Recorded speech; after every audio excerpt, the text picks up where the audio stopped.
Right. ఇక మాజీ మంత్రి హరీష్ రావు మాటలకు కాంగ్రెస్ నేతలు కౌంటర్ ఇచ్చారు.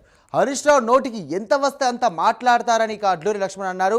క్యాబినెట్లో పంపకాల గురించి చర్చ జరిగిందని అసత్య ఆరోపణలు చేశారని అన్నారు. క్యాబినెట్ గురించి ఇలాంటి అసత్యం మాట్లాడడం ఏంటని ఆయన నిలదీశారు.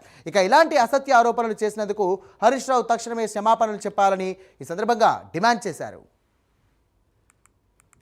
రైట్, ఇదే అంశానికి సంబంధించి మరిన్ని డీటెయిల్స్ అందించడానికి మా కరెస్పాండెంట్ అజీం సిద్ధంగా ఉన్నారు. అజీం, చెప్పండి, హరీష్ రావు వర్సెస్ అడ్లూరి లక్ష్మణ్ గా కనిపిస్తోంది. ఒకరినొకరు సవాల్ విసురుకుంటున్నారు. ప్రస్తుతం అక్కడ ఉన్నటువంటి పరిస్థితి ఏంటి? మాజీ మంత్రి హరీష్ రావు ఏదైతే క్యాబినెట్ ఉద్దేశించి చేసిన కామెంట్స్ ఉన్నాయో ఆ కామెంట్స్ ప్రస్తుతం ఏదైతే హాట్ టాపిక్గా మారాయో ఆ కామెంట్స్పై కాంగ్రెస్ నేతలు ఒక్కసారిగా అందరూ కూడా ఏదైతే మండిపడ్డారు. మాజీ మంత్రి హరీష్ రావు క్యాబినెట్ అంతా కూడా దండుపాల్యం బ్యాచ్లా కనిపిస్తుందని చెప్పి, క్యాబినెట్లో కేవలం పంపకాల గురించి తప్ప వేరే విషయాలపై చర్చ జరగట్లేదని చెప్పి, సీఎం రేవంత్ రెడ్డికి ఏదైతే ప్రభుత్వంపై కావచ్చు మంత్రులపై కావచ్చు పట్టు లేదని చెప్పి ఏదైతే హరీష్ రావు చేసిన కామెంట్స్ ఉన్నాయో ఆ కామెంట్స్పై కాంగ్రెస్ నేతలు ఒక్కసారిగా మండిపడ్డారు. దీనికి సంబంధించి మంత్రి అడ్లూరి లక్ష్మణ్ ఏదైతే సీరియస్గా ఏదైతే కౌంటర్ కూడా ఇవ్వడం కూడా జరిగింది. దీనికి సంబంధించి క్యాబినెట్లో కేవలం ప్రజలకు సంబంధించినటువంటి ప్రజా సమస్యలు, సంక్షేమ పథకాలు, అభివృద్ధికి సంబంధించిన అంశాలు మాత్రమే చర్చకు వచ్చాయని, చర్చకు వస్తాయని చెప్పి, అలా కాకుండా హరీష్ రావు తన నోటికి వచ్చినట్టు ఇష్టం ఉన్నట్టు మాట్లాడుతున్నారని చెప్పి కూడా ఏదైతే అడ్లూరి లక్ష్మణ్ ఫైర్ అయ్యారు. దీంతో పాటు సిద్దిపేటలోని ఆలయానికి కూడా రావాలి, ఇక్కడ మనం ఏదైతే సవాల్ చేస్తున్నామో ఇక్కడ రావాలి, ఇద్దరం కూడా ప్రమాణ స్వీకారం చేద్దాం, ఇద్దరం తడిబట్టలతో ఏదైతే దేవుని మీద ముందు ప్రమాణ స్వీకారం చేసుకుందామని చెప్పి కూడా ఏదైతే కామెంట్ చేశారు. అసలు హరీష్ రావు ప్రస్తుతం ఏదైతే ఉన్నాయో నోటికి ఏదొస్తే అదే మాట్లాడుతున్నారని చెప్పి ఖచ్చితంగా ఇలాంటి కామెంట్స్ చేసినందుకు, అంటే క్యాబినెట్ అనేది ఎంత పవిత్రమైనదో అందరికీ తెలుసు. కేవలం ఆ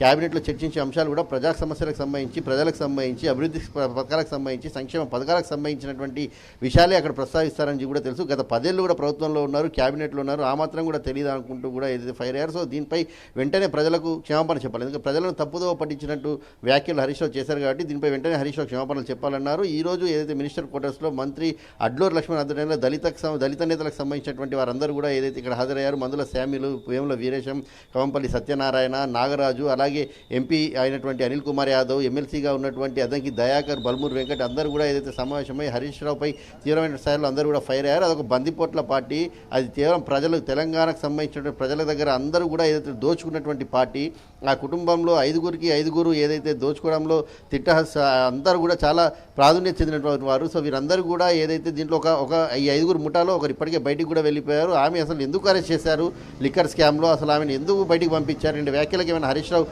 చెప్పగలుగుతారు? ఇవి చెప్పలేరు. సో ప్రజలను డైవర్ట్ చేయడానికి, ప్రజలను మభ్యపెట్టడానికి, ప్రజల దగ్గర అసత్య ప్రచారాలు చేయడానికి మాత్రమే ఏదైతే హరీష్ రావు మాట్లాడుతున్నారు తప్ప రాజకీయంగా హరీష్ రావు మాట్లాడే అన్ని కూడా అసత్యాలు. కాబట్టి వెంటనే దానికి సంబంధించిన క్షమాపణలు చెప్పాలి, లేదంటే భవిష్యత్తు కార్యాచరణ తీసుకుంటామని చెప్పి కూడా కాంగ్రెస్ పార్టీకి సంబంధించిన నేతలు కూడా ఏదైతే తీవ్రంగా ఫైర్ అయ్యారు. అయితే మంత్రి అడ్లూరి లక్ష్మణ్ ఇచ్చిన సవాల్కి ఏదైతే రాలేకపోయారు ఏదైతే సాయి అజీం, ఈ మధ్య ఇప్పుడు చూసుకున్నట్టయితే ఈ యొక్క పోటాపోటీ వాదోపవాద మధ్య ఇప్పుడు అడ్లూరి లక్ష్మణ్ నివాసంలో కూడా ఈ సంబంధించిన దళిత ఎమ్మెల్యేలు కానీ మిగతా ఎంపీలు కూడా సమావేశమై అంబేద్కర్ విగ్రహానికి సంబంధించి కూడా సవాల్ స్వీకరించడానికి రా అంటూ కూడా ఈ సందర్భంగా అడ్లూరి లక్ష్మణ్ సవాల్ విసిరారు. దీనికి సంబంధించి ఏమైనా హరీష్ రావు ఏమైనా స్పందించాడా? హరీష్ రావు మాట్లాడుతూ మేము దానికి సంబంధించినటువంటి మాజీ మంత్రి అయిన కొప్పులీశ్వర్ని పంపిస్తున్నాము, ఈ సవాల్ని స్వీకరిస్తున్నాము అని చెప్పి కూడా ఏదైతే మంత్రి హరీష్ రావు మాట్లాడారో, అయితే ఏదైతే ట్యాంక్ బండ్ దగ్గర ఉన్నటువంటి 125 అడుగుల అంబేద్కర్ విగ్రహం దగ్గర కూడా మాజీ మంత్రి కొప్పులీశ్వర్ అలాగే మిగతా పార్టీకి సంబంధించిన నేతలు కూడా ఏదైతే మేము వస్తున్నామని చెప్పి సవాల్ని స్వీకరించారు. కానీ దండుపాల్యం అంటూ కామెంట్ చేసింది, పంపకాలంటూ కామెంట్ చేసింది హరీష్ రావు. కాబట్టి హరీష్ రావుకి మేము సవాల్ విసిరాము, హరీష్ రావు వస్తే మేము ఖచ్చితంగా అక్కడికి వస్తాము, కానీ మేము ఇచ్చిన సవాల్ టైంకి హరీష్ రావు అక్కడికి రాలేకపోయారు. సో వెనుదిరిగిపోయారు. కాబట్టి హరీష్ రావు చేసినటువంటి కామెంట్స్ తప్పుడు వ్యాఖ్యలుగా ఒప్పుకుంటూ ప్రజలకు క్షమాపణ చెప్పాల్సిందిగా ఏదైతే అడ్లూరి లక్ష్మణ్ కావచ్చు మిగతా నేతలందరూ కూడా కోవడం జరిగింది. అయితే బీఆర్ఎస్ పార్టీకి సంబంధించినటువంటి హరీష్ రావు మాత్రం అక్కడ మా పార్టీకి సంబంధించినటువంటి మాజీ మంత్రి కొప్పులీశ్వర్ వస్తున్నారు, ఆ సవాల్ని స్వీకరించాలి, ఆయనతో మాట్లాడాలి, చర్చించాలని చెప్పి వాళ్ళు చెప్పారు. కానీ కాంగ్రెస్ పార్టీకి సంబంధించిన నేతలు ఎవరు కూడా దీనిపై స్పందించలేదు. ఎందుకంటే మేము విసిరిన సవాల్ కేవలం హరీష్ రావుపై, హరీష్ రావు ఏదైతే ప్రభుత్వంపై కావచ్చు, మంత్రులపై కావచ్చు ఏదైతే అసత్య కామెంట్ చేశారు కాబట్టి కేవలం హరీష్ రావు వస్తే మేము ఖచ్చితంగా వస్తాం, ఆ సవాల్ని హరీష్ రావు స్వీకరించాలి, కానీ స్వీకరించకుండా వెనుదిరిగారని చెప్పి కూడా పారిపోయారు. సో ఇలాంటి హరీష్ రావుకి గతం నుంచి కూడా అలవాటు, ఏదైతే బట్టగాల్చి మీదేయడము, అసత్య ప్రచారాలు చేయడము, అగ్గిపెట్ట దొరకని